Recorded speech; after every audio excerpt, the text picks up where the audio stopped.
And like, watch One Night In. No, all right, all right. I really do think these are. What is this here? Who is the doomer? Dealing with an age of hopelessness. If you frequent the internet, you have likely seen memes and videos with a character known as Doomer and or any of his counter characters, Boomer, Bloomer, and Zoomer. If you have not, these are them. Each of these characters represents a distinct personality type, usually associated with a specific generation within current society. The Doomer character is especially popular and is what we will be focusing on here. Alright. The Doomer is an individual who is typically in their 20s and male, although a Doomer in the philosophical sense does not need to be either. He or she does, however, need to be someone who feels a sense of aimlessness and loneliness, and is consequently stricken with a deep despair for life. For the Doomer, life is meaningless, and the world is inevitably doomed by humanity's ignorance, greed, and futility. As a result, the Doomer sees little to no reason in engaging in traditional pursuits, and thus retreats from society into apathetic isolation. This character is often used in videos and memes to illustrate various experiences that come with this pessimistic sense of life. Things like working a dead-end job, struggling to maintain or get over romantic relationships, excessive drinking and smoking, feeling alienated from one's friends and family, etc. Wow. This character's popularity and widespread relatability is very telling about the conditions of the modern person, specifically that of the current young adult generation. It reveals the depth of pessimism and nihilism being experienced, a hopelessness for both the now and for the future. Wow, what the fuck? One of the Doomer's counter characters is the Boomer, the name being derived from the term baby boomer, an individual born between 1946 and 1964, 2 generations or so before the Doomer. That's my dad. However, the age and generation of a Boomer does not necessarily matter. What does matter is this character's contrasting outlook on life. Opposed to the Boomer possesses a positive, can-do attitude. More specifically, in the context of the meme, the Boomer's attitude exists in a naive, blissful ignorance of truth. The Boomer chugs along in their ignorant delusion, unaware of the reality in which they live, mistakenly thinking they have it all under control. Where the Doomer is aware of the world's conditions and consequently pessimistic about them, the Boomer is unaware and thus ignorantly blissful. Unlike the baby boomers, the Doomer was born in or around the 90s and grew up through an era when technology developed at an unprecedented rate in an exceptionally small amount of time. Can we stop making this one about me? Wait, I mean, this is becoming personal. Okay, we're 2 minutes in.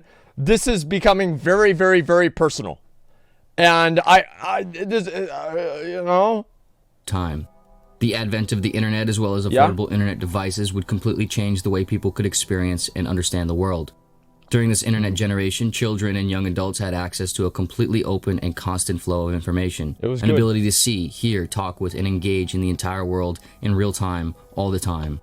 The world would shrink down to fit in the palm of one's hand, allowing one to easily see just how absurd, chaotic, and meaningless it truly is. As a result, a huge portion of an entire generation would realize early on that things weren't all good, that the can-do, positive attitude of the Boomer was outdated and ignorant of what was really going on. That's right. With lingering counterculture narratives from the 60s and 70s, a decreasing popularity in Christianity following the Second World War, and an increasing access to information, this generation would be left with no traditional meaning or hope to fall back on. A generation where many find a piece of themselves in the Doomer. Shit, dude. So now what? Are we doomed to exist in a world where the options are either blissful ignorance or informed melancholy? Oh no. In order to better understand and deal with growing pessimistic and nihilistic tendencies, it is helpful to refer to the work of 19th century philosophers Arthur Schopenhauer and Friedrich Nietzsche. Okay. Arthur Schopenhauer is often regarded as the philosopher. There's one thing I want to say is that if you are feeling this way, just start playing Classic WoW. Just start playing Classic WoW. You will not give a fuck about anything else. You will stop caring about the world. You will stop caring about your life's, drawbacks and limitations and setbacks and failures, and you will focus purely on playing a video game.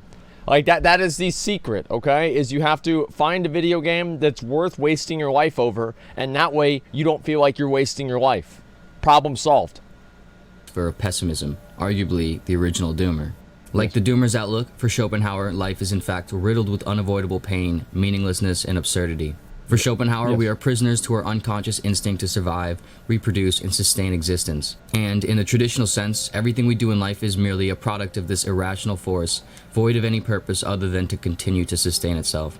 As a result, we live a life of delusion, constantly in a frenzy, trying to impress Look sexual at that guy's partners hair, in order to man. reproduce and trying to accomplish No wonder things he's in got order a to find philosophy of happiness. pessimism. Schopenhauer writes, "There's Look at only that. one inborn error, and that is the notion that we exist in order to be happy. So long as we God, persist in dude, this I'd be inborn fucking error, mad, the world too. seems to us full of contradictions. For at every Look step at in that things shit. great and small, we are bound to experience that the world and life are certainly not arranged for the purpose of maintaining a happy existence."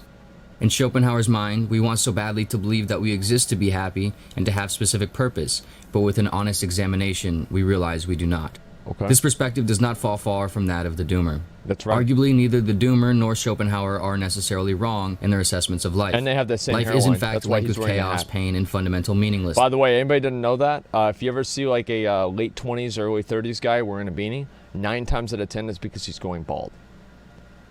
Like that 9 times out of 10 is because he's going bald or he is bald. Like I guarantee you, okay? Like every fucking time, man. Like anytime you see him wear a headband, a beanie, a hat, anything like that, you see people like all the time wearing a hat. Why do you think Keemstar's wearing a hat? What do you think's under that hat? Nothing. Nothing's under that hat, man. The real problem, however, is not found in this realization, but how this realization is handled.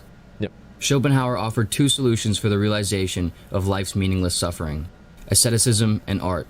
Okay. Asceticism is the disciplined avoidance of pleasure, an overcoming of the unconscious desire and pursuit for the selfish and material, be it things like sex, vanity, money, social status, etc.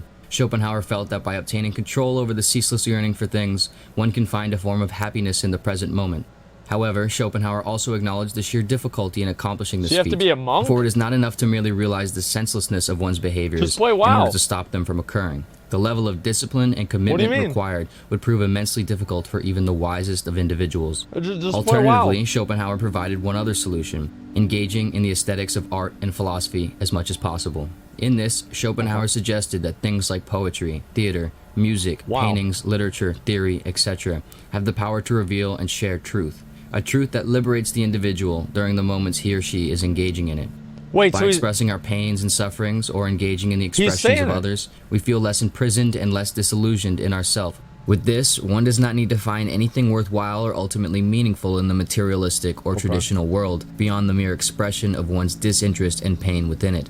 In expressing pain and absurdity through arts and philosophy, Shit, the pain and dude. absurdity is transmuted into wonder and purpose for oneself as well as others. yeah, true. Interestingly enough, the Doomer Big meme true. itself embodies this idea. The creation, sharing, and engaging of Doomer content is an example of a Doomer expressing their sense of doom and translating it into something enjoyable and meaningful. In an attempt to take this idea further, we will look to the philosophy of Friedrich Nietzsche, a philosopher renowned for his nihilistic take on So that guy actually literally was basically like, just focus on shit that doesn't like, you know, it's not like sex or anything, and then focus on art.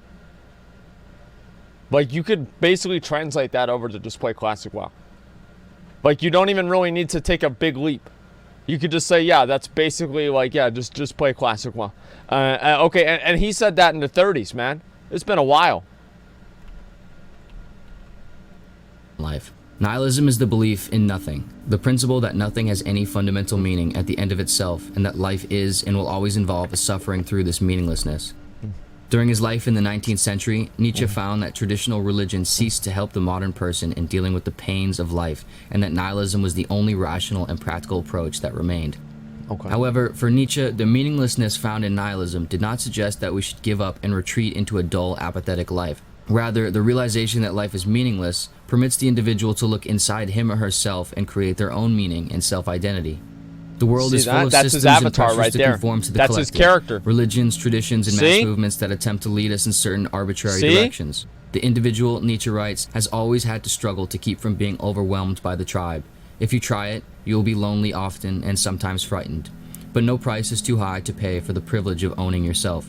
The pressure of accepting mass methodologies and principles in life is, has, and will always be immense. See, that's right. That's why, you know, whenever you have like your parents and your loved ones and your friends and everything asking you to go outside, you know, like, oh, come play video games, or, you know, come do this other thing with us, come do this, and you want to play WoW, you just want to sit at home and play WoW, and you know it's hard to do, but you have to do it, you know, and that's, yeah, like, I mean, am I wrong, dude? Like, who here didn't do that? You know what I mean? Anti-memer is so important. Yeah, I mean, really, think about that.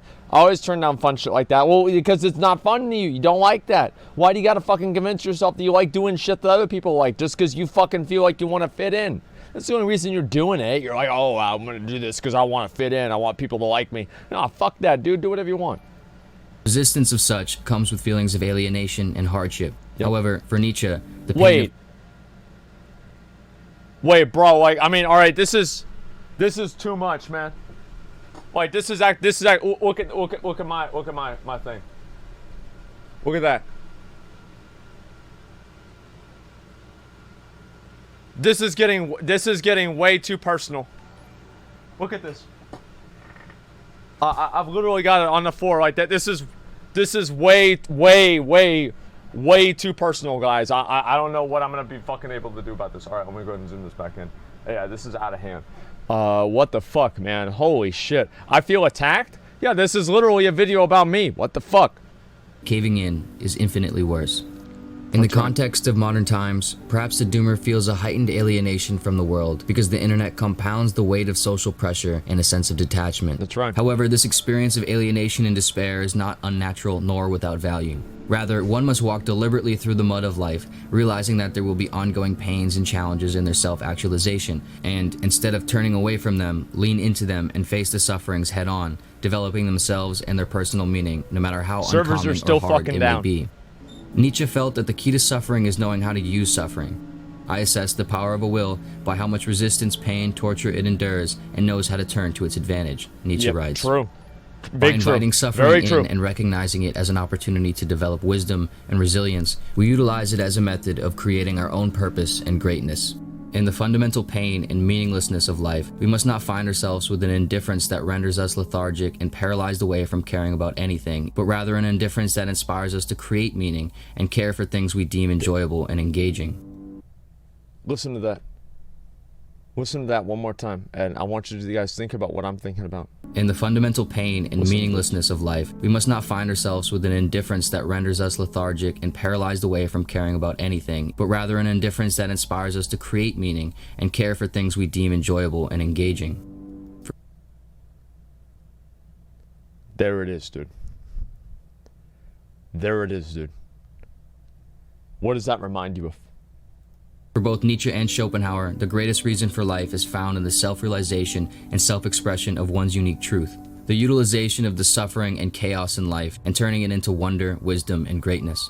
With this in mind, if we square away our life as best we can, accepting the inevitable chaos and suffering, if we obtain the money we can, want, and need to sustain our life, attempting to keep a close eye on our unconscious, irrational desires, and if we live with an interest to create personal meaning and engage in expressive activities, then we can build a life worth living, even in the face of apparent chaos, doom, or futility. This attitude can be found in the hopeful doomer character, Bloomer, a character who, in the meme, possesses the awareness of the sad and painful realities of life, but still sees that there can be purpose to it all. You know why he's in such a good mood? Because look at his fucking hairline. It's not messed up. Like, I would be so happy. Look at that. Look at that hairline. Like, of course he's in a good fucking mood. Like, look at that. I mean, you see the other guy's wearing a beanie, dude. He's high as fuck. Yeah, that's true. Like, think about that, man. Think about that shit. Sees that there is an opportunity for meaning and wonder to be created and experienced, and that however messy the world may be, it is still worth playing in and trying to make the most of.